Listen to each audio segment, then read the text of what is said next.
So it is incredibly exciting to announce that Elliot is Yeah. back. He's back on the Yeah. Cowboys. Yes. He said it was important to him just to come back here and finish what he started. Yeah. And his Cowboys numbers before leaving, 103 games, he racked up 68 touchdowns, had 8,262 yards on 1,881 carries, and in the air he put up 2,336 yards on 305 catches, with 12 of those going for touchdowns. Yes. And he's third all time as a Cowboys running back, behind the legendary Tony Dorsett and the godlike Emmitt Smith, who's number one. Yeah. And this is great company to be in. What do you think about Elliott being third all time? I mean that's amazing. That's an amazing thing. He well deserves it. He's been a dominating running back. He's been tough. We've seen him just be tough to bring down and tough to. He's just tough, man. And I think Cowboys is a good fit with a good situation. In the lineup that they're gonna have now, they can't lose. The only thing that would get in the way is that quarterback. That's it. If he can't deliver with these, because you got the talent, you got it. But yeah, nah. I know defense, I think, was our major problem. Yeah, so that I too. was happy to see a new defensive Yes. play caller come in. So. Yes, exactly. And I know Elliott, he's not going to be wearing his original Cowboys number 21. Instead, he's going to switch to number 15. And that was what he wore in college. Yeah. And also in his lone year there in New England. Oh, yeah. I noticed he changed his number. He's going to make $3 million overall with 1.25 of that guaranteed. Mm-hmm. And with all the 21 jerseys they have left over, do you think the Cowboys wish he was still wearing 21? Yeah, because a lot of people are probably used to that number now, and they're wearing it, and it's like, but you know, if that's what he wants, they could probably put those 21s on sale, I think. Yeah, still, right. And his stats from last season: 17 games played, 184 rushing attempts, 642 yards, and 3 rushing touchdowns. And in the air, he added 51 receptions on 65 targets for 313 yards and 2 touchdowns. Yeah. So he almost had 1,000 yards last year. Yeah, just off of regular season. If they dominate this next season, he well over 1,000. That's well off. If they're putting him in and it's working out, everything's working. Yeah. Yeah, he was playing with a struggling Mac Jones even, and Zeke had more than doubled his numbers in the passing game, which was kind of interesting. 51 receptions compared to, I think it was 17 he had the year before. Yeah, and this is just Dax needs to trust. He needs to give him the ball way more. They can do some fake pass plays. They can do a lot.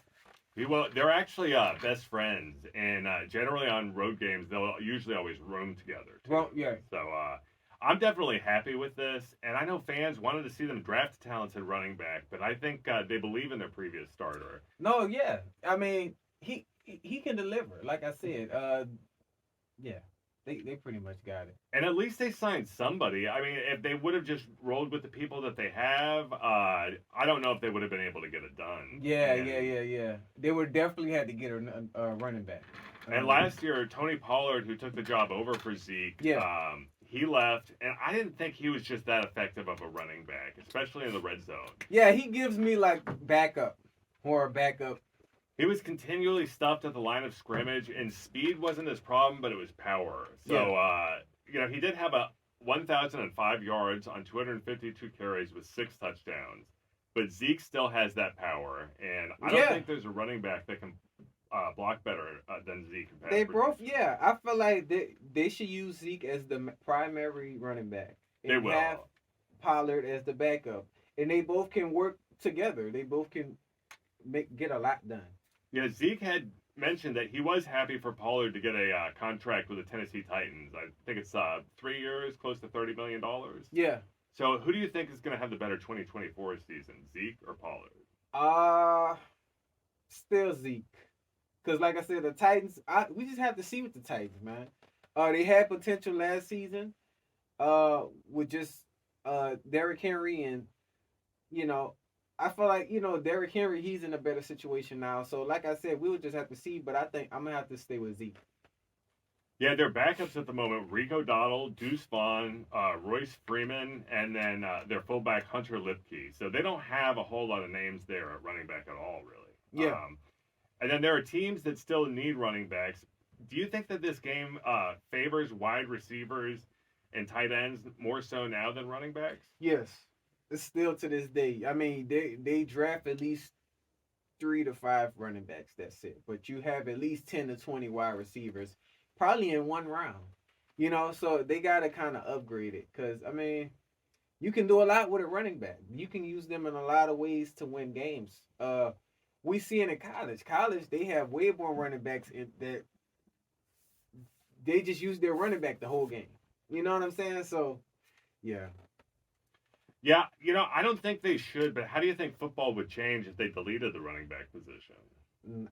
Honest, it would be weird. It would just feel weird, to be honest. Some people probably wouldn't care, but it just wouldn't be natural. They put their best running wide receiver back there. And I just feel like that would be disrespectful because, I mean, you got to think about all the legend running backs that have changed games and made games. You know what I'm saying? Like Marshawn Lynch, Reggie Bush, we just cover him. You know, we could do that. Yeah, y'all let us know what you think about Zeke being back with the Cowboys and how's his 2024 going to look. I think he's going to be great. Yeah, for sure. And then up next, J&J Sports, coming to y'all with more in 2024.